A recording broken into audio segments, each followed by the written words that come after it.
Good morning. We're going to talk again a little bit, and we're going to start talking about prejudice. All right. So we'll break it up into three little parts here. First, what is prejudice? Where does prejudice come from? And what happens because of, as a consequence of prejudice? Okay. So prejudice is essentially an attitude. Okay. A preconceived negative judgment of a group is an attitude, and because it's an attitude, it follows the same rule of the ABCs of attitudes. Prejudice has an affective or, emotional component, a behavioral tendency, and a cognitive component. So a prejudiced person might dislike that people different from themselves, behave in a discriminatory manner, and believe that they're, ignorant and dangerous. So clearly there's all three components involved.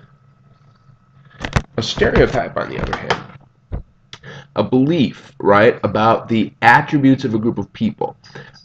Stereotypes are sort of like a misconception that all members of a group are the same, or all members of a group share characteristics in common. Stereotypes can be true, okay? Absolutely, they can be. But stereotypes are sometimes, these beliefs are overgeneralized, inaccurate, and often resistant to new information. So some common stereotypes. British people are stuffy. Okay, very cool. American people are outgoing. Yes, we Americans are really out there. Professors are absent-minded. Right?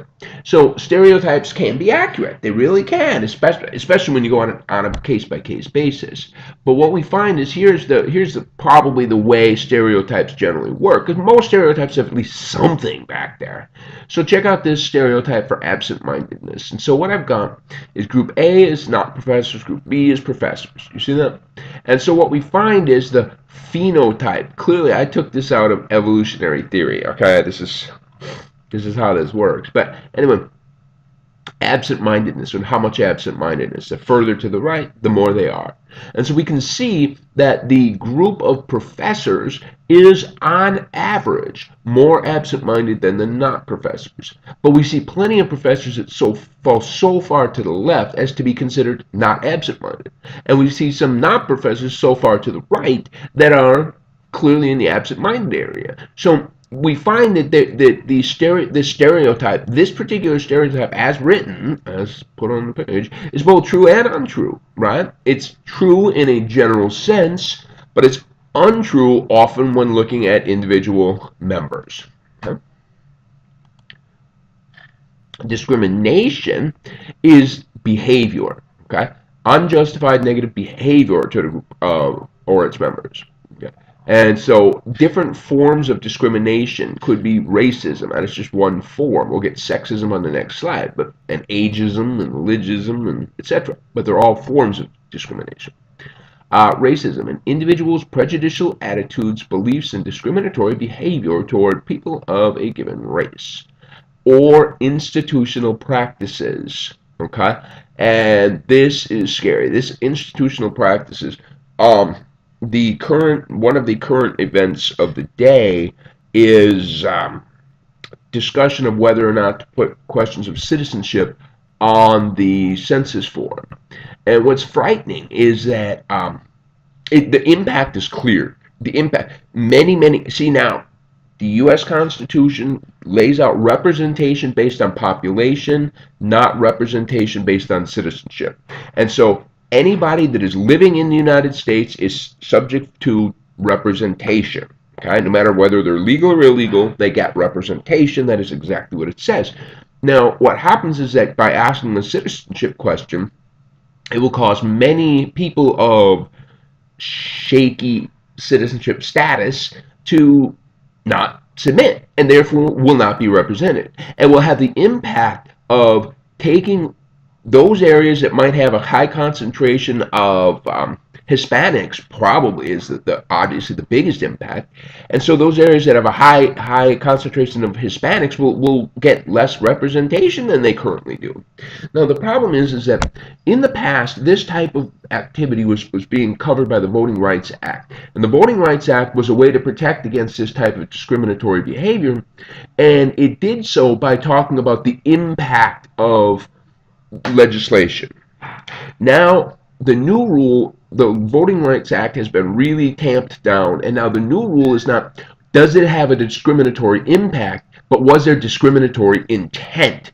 And proving discriminatory intent is like you have to have a smoking gun, like literally a message from somebody going, it's so funny how this is going to, make it so people can't get represented. That's what you got to have. And so it's a scary world how now this institutionalized racism is now not against the law as long as it's not intended to, right? So how do you prove intent? Oh, you got me going. Okay, so the courtesy stigma is like racism, but when people are associated with a stigmatized group, they get a special form of ism. I don't know what to call it. Courtesy stigmaism. So it's not racism per se. And if you've ever watched any movies like, say, I think Mississippi Burning, perhaps, you see, I believe Mississippi Burning, if memory serves, was about the U.S. Civil Rights era. And yeah, there was the white people that went down south to march clearly had their own, there was names for them as well, okay? Sexism, like we said, just like prejudice, it's the same ism, it's a discrimination. An individual's prejudicial attitudes and discriminatory behavior toward people of a given gender, or institutional practices that subordinate people of a given gender. Ethnocentrism is a kind of a belief system slash behavioral thing. But anyway, a prejudicial attitude and discriminatory behavior, sure, depending on where you're at, of people and of a cultural group other than one's own. Okay, ethnocentrism is at the core of Build the Wall. It's just, that's where it's at. Okay, so we find ethnocentrism is a scary thing. I mean, xenophobia is a manifestation of ethnocentrism. So when it comes to prejudice, well, any attitudes, I mean, we sort of mentioned this before, we have a dual attitude system, okay? We can have an explicit attitude toward a target and an unconscious attitude, okay? So we might have a childhood fear or dislike and still say, oh, I admire that person or group, okay? So you can't, they run on separate tracks, and as we've talked about earlier, at the unconscious track, it's kind of out of your control. Okay, so here's some questions here. Are you ready? I'm sorry, I'm putting it out there. I know some of you have a save it for your assignment. Right? Is racial prejudice disappearing? Okay, that seems interesting. So take a look here. Oops, under my face again. 44% of people said their peers are high in prejudice, but only 14% that they themselves were in fact prejudiced. Here is an image. Would you vote for a black president, right? And clearly the yes and the no's have diverged. You know, they were at 50-50 in the early 60s and have obviously gone to these directions. And now clearly the answer is yes, people will, right? I mean, but we still absolutely have people that say, I will not vote for him because he's black. I mean, there's no question that there are still people out there that are absolutely that. And this is what people tell you. Remember that whole thing. People tell you what they want you to know. And so if this is the response, part of the reason it looks like this is societal change, but part of the reason it looks like this is it's not politically correct. Okay? So it is what it is. So blatant prejudice was disappearing. Okay. In fact, here's a question. There should be separate sections for Negroes on streetcars and buses. Okay. You'd hear the question, you're like, what the hell are you even asking me? But this question was in fact part of the Treman scale of attitudes towards integration that was put together in the late 50s, early 60s. And so at that time, when people read that question, they were like, I mean, you could say yes or no, but I mean, you didn't think it was a weird question. It was just a question that should be asked, right? So the very fact that this question is in fact bizarre for us to even comprehend kind of tells us something is changing. Something has to be changing, right? But, oh my God, look at this. Oh, make America white again. Yeah, Trump Nation, whites only. I think it says, tuck the Jews, I think, right? Maybe? I don't think so. Okay, so clearly this blatant prejudice is definitely making a comeback, and it's really going back to this thing right here, as I just said a second ago. Part of the reason is societal change, part of the reason is it's not politically correct. But there is a certain political figure and a wave across Europe. So, I mean, I can't square all of the blame on Donald Trump, but clearly, there's a lot of European leaders as well that have opened the door a little bit. And as we said, there's only 5% of people here that said, no, I would not vote for a black president. But there was probably 10, 20 more that wouldn't, but wouldn't say it. But now all of a sudden those 20% will say it. Okay? So that's a little frightening right there.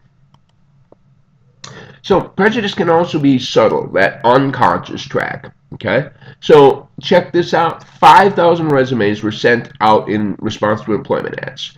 And the resumes were sent out with either white names or black names, either Emily or Greg or Lakeisha or Jamal. And Emily and Greg resumes got one callback for each 10 resumes, whereas Lakeisha and Jamal got one callback for each 15 resumes. Clearly, I mean, they're sending the same resumes. You got that, right? The only difference is that name at the top. Or here, participants were given a poorly written essay and asked to grade it, basically.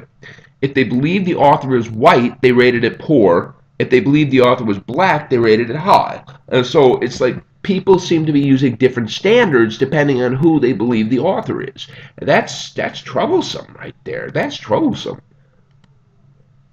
So a form of automatic or subtle prejudice. Here what they did was a series of photographs, and it was modeled after, they used to have these games. In fact, these were even before video games. When I was a little kid, you'd go to the arcade, and they'd have these mechanical devices, and it would be like an Old West scene, and then up would pop a target, and your job is to shoot the targets as fast as possible. You get some points. Because they're up, they're down, right? Just like that. But what happens is sometimes the target is a bad guy, and sometimes it's just a little old lady crossing the street. Shoot a bad guy, get points. Shoot the little old lady, uh-oh, right? So it's like shoot or don't shoot. So they did the same kind of shoot or don't shoot game, but what it is there's the targets, for lack of a better word, are either white or black, and they're either holding a gun or a wrench or something like that. And so if the target is holding a gun, you're supposed to shoot. If they're holding a wrench, you're supposed to not shoot. And as you can probably guess, when the target was black and holding a wrench, there was a high likelihood of pulling the trigger. Here's another study on automatic or subtle prejudice. So there's two rows here where they designed it such that on the far left, these are angry dudes, okay, on both rows. Those dudes are angry. And on the far right, those guys are happy. They're quite happy. And so what do you find? As you move away from left to right, the question is, when does this face stop being angry and start being happy? Okay? And when they did this, not surprisingly, it took further. All right? The white faces changed from angry to happy much faster than the black faces did. And so the stereotype of the angry black man was portrayed right here across this study. All right? Pretty powerful. Okay, we'll come back next time and we'll talk about where does prejudice come from. Some of it's biological, some of it is learned, some of it is cultural. So a lot of different sources for prejudice.